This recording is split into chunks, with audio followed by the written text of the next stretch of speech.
नमस्कार, मैं परिमल कुमार और किड्डोक्रेसी पे आपका स्वागत है। और हमारे साथ इस वक्त डॉक्टर अमित कुमार हैं जो बाल रोग विशेषज्ञ हैं।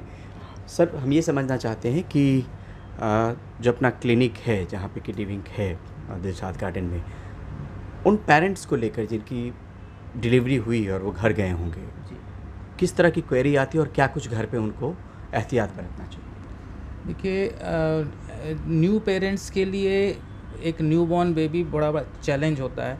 उसके लिए उसकी हर चीज़ें, हर हरकत उसके लिए नई होती हैं और बहुत घबराहट सी होती है न्यू पेरेंट्स के लिए।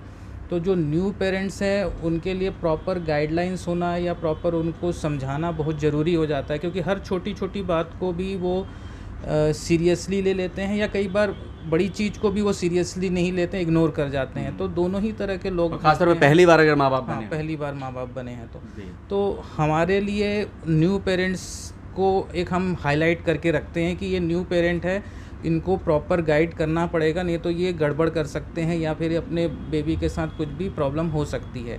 तो इसलिए हम जो भी न्यू पेरेंट्स आते हैं उनको हम हर छोटी छोटी बात के बारे में डिटेल में बताते हैं, ताकि वो कहीं भी कुछ प्रॉब्लम हो तो वो या तो हमसे कांटेक्ट करें या फिर नियर बाय हॉस्पिटल पहुंच जाएं। एक तरीके से पेरेंटिंग का ही हिस्सा है कि कैसे केयर करना है। क्योंकि आज के डेट में आप देखिए, आज के डेट में किसी के पास भी एक या दो बेबी से ज़्यादा बच्चे नहीं होते हैं मोस्टली, और हर एक बेबी तो ऐसे भी इम्पॉर्टेंट है ही, प्रेशियस है। तो आगे के पहले के ज़माने में बात अलग थी। पहले में लोगों के पास उतनी मेडिकल फैसिलिटी नहीं थी, उतनी सुविधाएं नहीं थी और बच्चे भी ज़्यादा हुआ करते थे, तो उतना केयर का मामला नहीं रहता था। लेकिन अब जब केयर इतना बढ़ गया है, लोगों के पास टाइम नहीं है, बिज़ी लाइफ है, प्रोफेशनल लाइफ है, उसमें एक एक बेबी करते हैं, कई लोग 2 बेबी करते हैं, उससे ज़्यादा तो होते भी नहीं किसी के। तो ये चीज़ें बहुत मायने रखती हैं कि जो बेबी आपके पास है उसका आप प्रॉपर केयर कर सकें, उसको प्रॉपरली अच्छी परवरिश दे सकें। इसके लिए प्रॉपर पेरेंटिंग काउंसलिंग होना बहुत ज़रूरी होता है। तो इसलिए हम न्यू बॉर्न जब भी होता है तो हम पेरेंट्स को प्रॉपर काउंसलिंग करते हैं। क्या क्या काउंसलिंग? जैसे काउंसलिंग में मान लीजिए कि 2 दिन या 3 दिन बाद डिस्चार्ज हो रहे हों हॉस्पिटल से, जब अपने घर जा रहे हों, तो किन किन बातों का ख्याल रखने के लिए बोलते हैं? मतलब दूध पिलाने से लेके और बाकी चीज़ों तक अगर आप बारीकी से अगर बताएं, ताकि वो पेरेंट्स जो नहीं पहुंच पा रहे हो डॉक्टर के पास, अगर वीडियो देखें तो वो खुद से भी जो केयर कर सकें वो कर सकें। देखिए, मैं बड़ी बेसिक चीज़ें ही बताऊंगा, कोई बहुत हाई फाई नहीं है और है भी नहीं कुछ ये हाई फाई।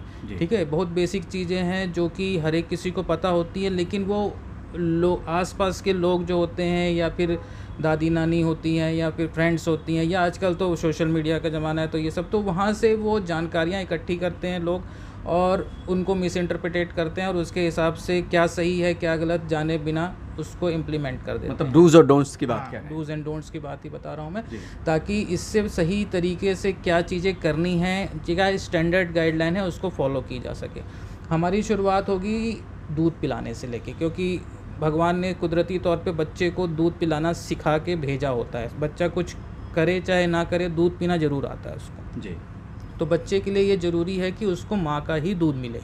ठीक है, ब्रेस्ट फीडिंग हम 30 मिनट के अंदर नॉर्मल डिलीवरी में और 4 घंटे के अंदर सिजेरियन में ब्रेस्ट फीडिंग स्टार्ट करवा देते हैं। ठीक है, जितना जल्दी ब्रेस्ट फीडिंग स्टार्ट कराएंगे उतना जल्दी मिल्क आना चालू हो जाएगा। देखिए, प्रेगनेंसी 9 महीने चली है, 9 महीने में महिला के शरीर में ऐसे चेंजेस आते हैं जिससे कि मिल्क का प्रोडक्शन बढ़ता है, हार्मोनल चेंजेस आते हैं जी। तो ऐसा नहीं है कि दूध नहीं होता है, दूध बन रहा होता है, सब चीज़ें रेडी टू यूज़ रहती हैं, बस बच्चे की सकिंग करने की देरी है। बच्चा जहाँ पे सकिंग करना स्टार्ट करेगा, जैसे ही ब्रेस्ट फीडिंग स्टार्ट करेंगी, पहली बार थोड़ा कम आएगा, लेकिन वो जो कम वाला दूध जिसको कि कोलेस्ट्रम कहा जाता है, पहला मिल्क जो होता है काफ़ी गाढ़ा होता है और वो बच्चे के इम्यूनिटी के लिए, उसके आगे के भविष्य के लिए बहुत ज़रूरी होता है।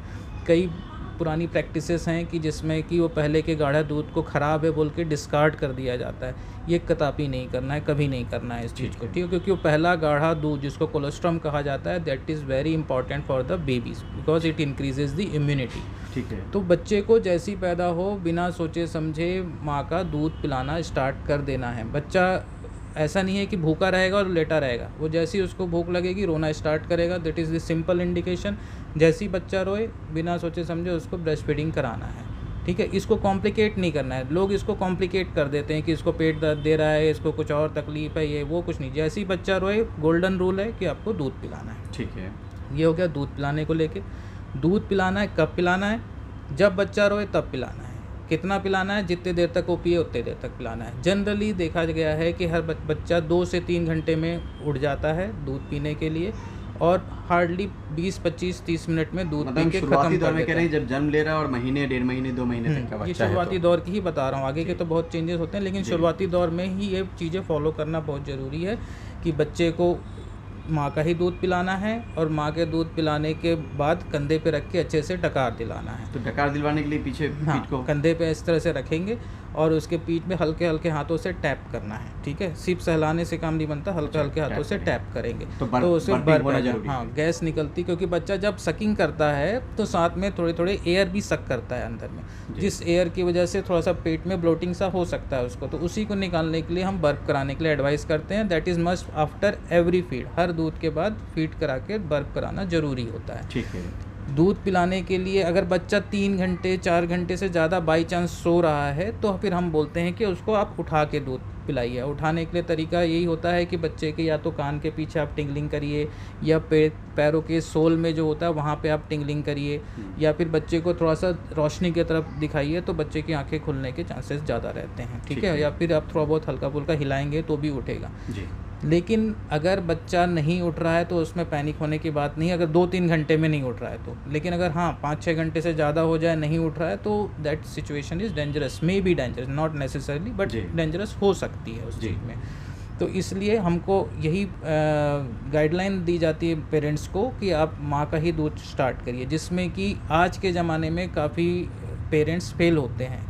दे usually don't able to achieve the proper breast feeding, है ना, प्रॉपर जैसे ब्रेस्ट फीडिंग कराना चाहिए उसमें प्रॉब्लम आती है। ये आज के ज़माने में एक नई प्रॉब्लम बन गई है, क्योंकि सबकी प्रोफेशनल लाइफ है, बिज़ी रहते हैं, चाहे उतने मेंटली प्रिपेयर्ड भी नहीं रहती हैं मदर्स ख़ास तौर पे ब्रेस्ट फीडिंग कराने के लिए जी। इसलिए हमको ब्रेस्ट फीडिंग पे काफ़ी स्ट्रेस देना पड़ता है, प्रॉपर काउंसलिंग करनी पड़ती है, जो छोटी छोटी उनके साथ प्रॉब्लम्स हो सकती हैं उन सबको एड्रेस करना पड़ता है। तो ब्रेस्ट फीडिंग अपने आप में आजकल एक चैलेंज बन गया है एज ए प्रोफेशनल और एज ए मदर ऑल्सो, है ना, उनको जो फेस करना पड़ता है। ये हो गई ब्रेस्ट फीडिंग की बात। अगर बाई चांस खुदा ना खास्ता मदर बीमार है या फिर कोई उनमें बीमारी चल रही है, बच्चे में कोई वेट वगैरह कम है, प्रॉपर सकिंग नहीं कर सकता है, इन दैट कंडीशन फिर हम फार्मूला मिल्क एडवाइस करते हैं देने के लिए, जो कि किसी भी स्टैंडर्ड कंपनी का फार्मूला मिल्क आप यूज़ किया जा सकता है। उनमें कोई थोड़ी, लेकिन वो मजबूरी में है, वो थोड़ी बहुत अगर आपको ज़रूरत पड़ती है तो। लेकिन जो गोल्डन रूल है वो है ब्रेस्ट फीडिंग कराना। ठीक है। काजल को लेके भी आप, हाँ, फिर इसके अलावा ब्रेस्ट फीडिंग के अलावा बाकी चीज़ें हम देखें तो अब टेम्परेचर सबसे इंपॉर्टेंट हो जाता है, टेम्परेचर मेंटेन करना। जो छोटा बेबी होता है जब पैदा होता है तो उसके स्किन पे एक लेयर बनी हुई आती है ऑलरेडी पेट के अंदर से, जो कि जनरली जब नर्सरी में ले जाके सफाई वगैरह की जाती है तो उसमें से काफ़ी हद तक वो लेयर हट जाती है, लेकिन उसको बहुत प्रोफेशनल्स जो होते हैं उसको हटाते नहीं है, because it is a protective layer, जो कि स्किन को प्रोटेक्ट करती है, स्किन को ठंडा होने से बचाती है और साथ में स्किन के ड्राइनेस को भी बचाती है। इसको वर्निक्स केजियोसा कहा जाता है मेडिकली जी। तो ये लेयर काफ़ी इंपॉर्टेंट होती है जो बच्चे के स्किन को मॉइस्चर रखती है और टेम्परेचर मेंटेन करती है। बच्चे को ठंडे होने से ज़्यादा प्रॉब्लम है, बच्चा ठंडा नहीं होना चाहिए, ठीक है ना। अगर उसका टेम्परेचर लो हो जाएगा तो दैट इज़ मोर डेंजरस। बच्चा गर्म रहे, थोड़ा वार्म रहे, वो दैट इज़ मोर यूज़फुल। पेट के अंदर जब बच्चा रहता है तो उसका बॉडी टेम्परेचर मदर के बॉडी टेम्परेचर के बराबर होता है, 37-38 डिग्री ऐसा रहता है उसके अंदर का टेम्परेचर। और बाहर आके वो टेम्परेचर अगर वो 30 पे आ जाता है तो सडनली 6-7 डिग्री का डिफरेंस आता है, और नीचे चला गया 24-25 पे अगर टेम्परेचर बाहर का रहे तो वो और 10 डिग्री का डिफरेंस आ जाएगा, तो वो उसके लिए स्ट्रेस वाली सिचुएशन हो जाती है। तो इसलिए हम बच्चे को पहले तो वार्मर में रखते हैं शुरुआत में, उसके बाद भी हम पेरेंट्स को एडवाइस करते हैं कि बच्चे को अच्छे से रैप करके रखना है, और ख़ास तौर पे उसके मिटेंस, मोजे और कैप जरूर पहना के रखना है, चाहे वेदर कोई सा भी हो, ठंडी हो चाहे गर्मी हो, है ना। ये इसमें कोई फ़र्क नहीं पड़ता, क्योंकि बच्चे को वार्म रखना ज़्यादा जरूरी है। मेरे दोनों बच्चे ठंड के हैं तो इसलिए मुझे लग रहा है गर्मी में भी हो तो इस तरीके से गर्मी में भी ये चीज़ें ज़रूरी होती हैं, क्योंकि बच्चे का अभी अडेप्ट नहीं हुआ रहता, वो धीरे धीरे अडेप्ट होता है सिचुएशन के हिसाब से जी। तो दूसरा हो गया टेम्परेचर। अब तीसरा हो जाता है कि बच्चे को रखें कहाँ पे, मदर के साथ रखें या बाहर पालने में रखें, इस तरह से चीज़ें रहती है। तो हमारे तरफ से एडवाइस रहती है कि बच्चा अगर मदर के बेड के साथ में ही रहे तो वो ज़्यादा अच्छा है, बिकॉज जितना मदर के पास रहेगा उतना मदर में हार्मोनल चेंजेस अच्छे होते हैं, ब्रेस्ट फीडिंग के चांसेस ज़्यादा होते हैं, प्लस मदर और बेबी में बॉन्डिंग भी अच्छी होती है और टेम्परेचर भी मेंटेन रहता है बेबी का। जब मदर के जो बॉडी का टेम्परेचर है वो उसके गर्माहट प्रदान करता है उसके बच्चे को। तो इसलिए हम एडवाइस करते हैं कि मदर और बेबी एक ही बेड पे रहें तो वो ज़्यादा अच्छा है। टेम्परेचर वाली बात हो गई। उसके अलावा फिर आ जाती है बात कि कैसे नहलाया जाए, केयर क्या किया जाए, ये सब चीज़ें हैं।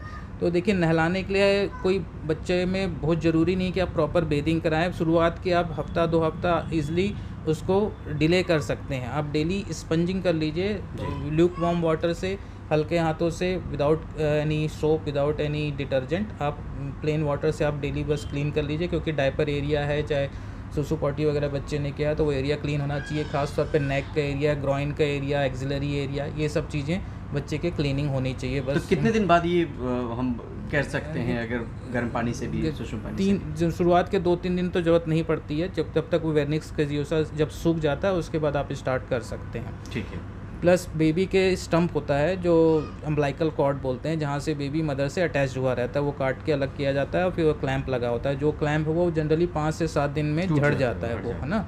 अगर वो झड़ गया है और वो वहाँ पे एरिया ड्राई हो गया है तब आप उसके बाद नहलाना स्टार्ट कर सकते हैं बेबी को, कोई दिक्कत नहीं होगी उसके अलावा। ठीक है। प्लस अब आ जाता है, कई रीजनल प्रैक्टिसेस हैं, कुछ पुराने ज़माने से चले आ रही हैं, जैसे काजल लगाने की प्रैक्टिस ऑलमोस्ट हर धर्म हो चाहे कोई हो, सब में ही ये होती है। और ऐसी मान्यताएं हमको सुनने मिलती कि इससे आंखें बहुत बड़ी बड़ी हो जाएंगी और खूबसूरत हो जाएंगी। चाहे बच्चा तो ऐसे भी खूबसूरत ही होता है ना, और पर पेरेंट्स का मन कहाँ भरता है, ठीक है।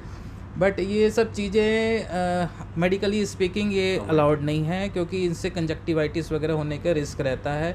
और आंखें जिसकी बड़ी होनी है वो जेनेटिकली बड़ी होंगी, जैसे जिनके पेरेंट्स की आंखें अच्छी हैं चाहे बड़ी हैं तो वो बच्चे में आएंगे। मेरे साथ भी यही कहा जा गया था बचपन में, जो बाद में लोग बताते हैं कि खजरौटी भी संभाल के रखा हुआ वो आज भी है घर में, और आंखें बड़ी होती हैं, ये अभी तक धारणा है। मतलब बिहार से मैं हूँ, वहाँ पर ये नहीं मैंने है, देखा हर जगह है ये धारणा। तो काजल नहीं लगाना है। आप रस्म करने के हिसाब से लगाना चाहें, एक बार लगा दिए दैट इज़ डिफरेंट थिंग, लेकिन अवॉइड करिए रेगुलर यूज। उससे दूसरा एक प्रॉब्लम भी होता है कि एक नेज़ोलैक्राइमल डक्ट होता है जिसको कि टीयर डक्ट बोलते हैं, वो ब्लॉक हो जाता है और बच्चे में आंसू वगैरह आने लगते हैं, चाहे चिपकने लगती हैं आँखें।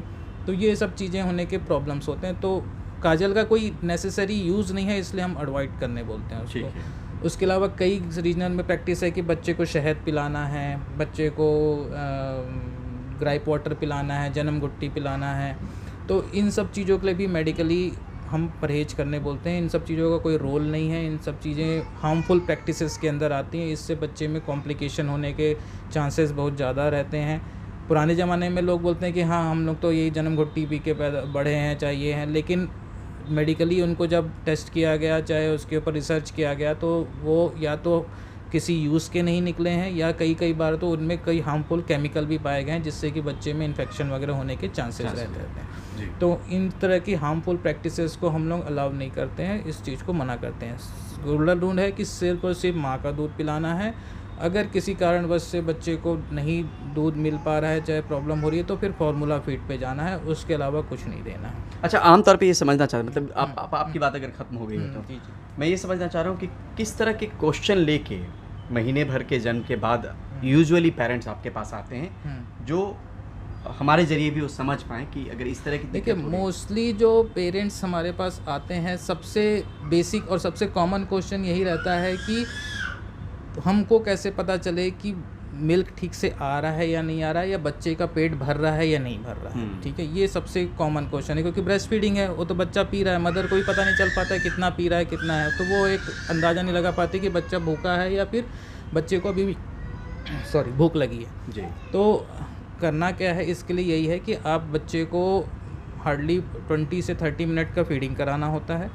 20 से 30 मिनट तक अगर पीते पीते बच्चा सो जाए, दैट मीन्स कि वो पेट भर गया है उसका। आपको सोते बच्चे को कंधे पर रख के डकार दिला देना है और फिर लिटा देना है। तो अगर एक बच्चा दूध पीता है और दूध पी के 2 से 3 घंटे आराम से सोता है तो दैट इज़ नॉर्मल, मतलब वो उसका पेट भर रहा है।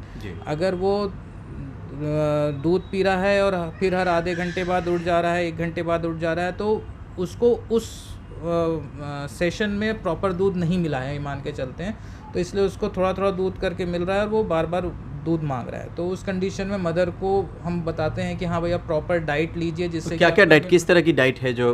देखो डाइट में भी कोई बहुत लंबा चौड़ा चीज़ नहीं है, डाइट बैलेंस डाइट, ठीक है बैलेंस। अब क्या होता है, ज़्यादातर प्रेगनेंसी होती है, डिलीवरी होती है, तो बहुत रेस्ट्रिक्टेड डाइट पे रख देते हैं घर वाले कि सिर्फ तुमको पतला खिचड़ी खाना है, पतला दलिया खाना है और कुछ नहीं खाना है। इवन सिजेरियन वगैरह में तो और रेस्ट्रिक्टेड कर देते हैं, पर ऐसा नहीं है। सिजेरियन जो होता है उसमें आंतों के साथ कोई छेड़खानी नहीं की गई रहती है, उसमें यूट्रस काट के बच्चे को निकाला गया रहता है, तो आंतें पूरी की पूरी इंटैक्ट हैं, आंतों में कोई प्रॉब्लम नहीं है, इसलिए खाना देने में और खाना पचाने में कोई प्रॉब्लम नहीं आएगी मदर को। तो इसलिए हम एडवाइस करते हैं कि मदर प्रॉपर न्यूट्रिशियस डाइट ले, जिसमें कि नॉर्मल हमारे घर की जो है रोटी सब्जी दाल चावल दूध पीना है ना, अगर कोई अंडा वगैरह खाता है तो अंडा खाए, ठीक है, थोड़ा से और बच्चे के हिसाब से प्रॉपर न्यूट्रिशियस मिले तो आप ड्राई फ्रूट्स वगैरह भी ऐड ऑन कर सकते हैं खाने में इस तरह से। तो जितना बैलेंस डाइट लेंगी, प्रॉपर न्यूट्रिशियस डाइट लेंगी, उतना बच्चे के लिए वो दूध का प्रोडक्शन कर पाएंगे, क्योंकि अब पहले तक तो वो खुद अपना शरीर चलाना होता था, अब अपने शरीर के साथ साथ बच्चे का भी पालन पोषण करना है दूध से। तो इसलिए उनको डाइट जो है अपने जितना रूटीन में खाती थी उससे एक एक्स्ट्रा मील खाने के लिए हम एडवाइस करते हैं, ताकि वो बच्चे के लिए दूध बना सकें। तो ये है। इसमें मेरा सवाल ये है कि क्या धूप दिखाना भी ज़रूरी है और कितना धूप दिखाना ज़रूरी है? अगर धूप है तो क्या धूप में ले जाना चाहिए? कितने बच्चे में शुरुआत में जॉन्डिस होने का डर रहता है, न्यूनेटल जॉन्डिस कहते हैं। ये जो बच्चों का जॉन्डिस होता है न्यूनेटल जॉन्डिस, वो बड़ों के जॉन्डिस से डिफरेंट होता है। बड़ों में जॉन्डिस होता है इन्फेक्शन की वजह से या अलग अलग तरीके के वायरसेस उनकी वजह से, लेकिन न्यूबॉर्न के अंदर जो जॉन्डिस होता है वो उसका मेन कारण होता है वो लीवर की इमेच्योरिटी। बच्चे का जो लीवर होता है वो पूरी तरह से मेच्योर होकर नहीं, डिलीवरी के समय पूरी तरह से मेच्योर नहीं हुआ रहता है, तो वो जब डिलीवरी होती है तो धीरे धीरे लीवर मेच्योर होता है और वो धीरे धीरे फिर अपना फंक्शन में आता है। तो ड्यूरिंग दैट पीरियड शुरुआत के 6 से 7 दिन तक बच्चे में जॉन्डिस होने का डर रहता है, जिसको कि फिजियोलॉजिकल जॉन्डिस कहते हैं, जो कि थोड़ी बहुत मात्रा में हर बच्चे में हो सकता है। एक लेवल है, हर एक वेट और डे के हिसाब से डिसाइडेड है, किसी में 10 किसी में 12 किसी में 15, ये लेवल है अलग अलग डेज़ के हिसाब से। अगर उसके नीचे जॉन्डिस का लेवल, एक नॉर्मल बच्चे की बात कर रहा हूँ जो कि 2.5-3 किलो का पैदा हुआ रहता है जी, जो प्री मेच्योर बेबी है जो छोटे वजन का पैदा होता है उसके लिए और लेवल कम होते हैं। तो अगर 10, 12, 15 का लेवल आता है बच्चे के तीसरे दिन, चौथे दिन, 5वें दिन इस तरह से, तो वो सेफ़ लेवल माना जाता है और उसमें ज़्यादा कुछ करने की ज़रूरत नहीं पड़ती है। जहाँ तक धूप दिखाने की बात है, धूप दिखाना मेडिकली इस पर्पस के लिए इंडिकेटेड नहीं है। मतलब जो सोचते हैं कि सूरज की रोशनी से बच्चे में जॉन्डिस कम हो जाएगा, ये नहीं हो पाता है, ठीक है। हम धूप दिखाने के लिए मना भी नहीं करते हैं शुरुआती दौर पे, मतलब कि सुबह के समय में 7 बजे 6 बजे के आसपास आप धूप दिखा लीजिए, उसका भले ही कुछ एडवांटेज मिले चाहे ना मिले, लेकिन ज़्यादा कुछ हार्म नहीं होगा। बच्चे में थोड़ा बहुत विटामिन डी का ही प्रोसेस हो सकता है, लेकिन उसके भरोसे बैठ के जॉन्डिस को ट्रीट करना ये रिकमेंडेड नहीं है। धूप के दिखाने से जॉन्डिस कम नहीं होता है। जॉन्डिस कम होता है, बॉडी अपने आप उसको अडेप्ट करती है, लीवर धीरे धीरे मैच्योर होता है और वो जो उसके ऊपर लोड पड़ रहा है उसको वो फिर ईज आउट करते जाता है और बॉडी से निकालते जाता है।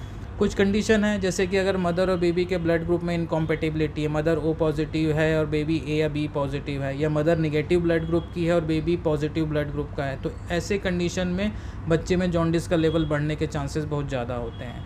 या फिर बच्चा जब डिलीवरी होता है अगर वहाँ पे उसके सर में कुछ हेमेटोमा वगैरह बन जाए तो उस कंडीशन में बच्चे में जॉन्डिस का डर ज़्यादा होता है। या कुछ और मेडिकल कंडीशन भी हैं, लिमिटेड हैं, काफ़ी रेयर होती हैं, उनकी वजह से भी जॉन्डिस बढ़ने का रिस्क ज़्यादा होता है। बट अगर आप मोटा मोटी तौर पे देखें तो ज़्यादातर जॉन्डिस बच्चों में जो होता है वो माइल्ड लेवल का होता है और वो 6वें 7वें दिन तक पहुँचते ख़त्म हो जाता है बिना किसी इंटरवेंशन के जी। तो इसलिए हम एडवाइस करते हैं कि बच्चों को आप धूप तो दिखा लीजिए, लेकिन उसके भरोसे नहीं बैठना है। अपने पीडियाट्रिशियन को तीसरे दिन या 5वें दिन आपको जाके दिखाना है, ताकि वो जॉन्डिस का लेवल हाई तो नहीं हो रहा है या उसमें कुछ इंटरवेंशन करने की ज़रूरत तो नहीं है, ये रिस्क है। क्योंकि जॉन्डिस अगर ज़रूरत से ज़्यादा बढ़ गया तो वो ब्रेन तक जाके ब्रेन डैमेज करने का डर रहता है, जो कि बच्चे को ज़िंदगी भर के लिए विकलांग बना सकता है। ठीक है।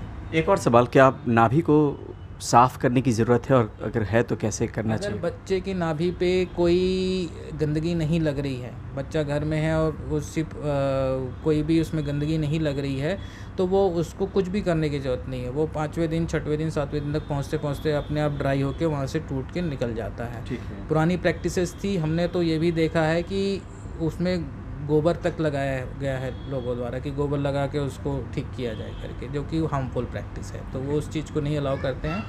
आप कुछ नहीं करिए, उससे भी कुछ नहीं होगा। अगर आपको अधिक से अधिक कुछ करना है तो उसमें आप पोटेशियम परमैंगनेट या फिर बीटाडीन का सॉल्यूशन लगा सकते हैं उस चीज़ को। और तो कुछ खास नहीं, मतलब महीने भर के बच्चे के लिए इतनी जानकारी काफ़ी है लोग। इतनी इसके अलावा और भी जानकारी होती है, उसके लिए किसी दिन और बात करेंगे। ठीक है, बहुत बहुत शुक्रिया।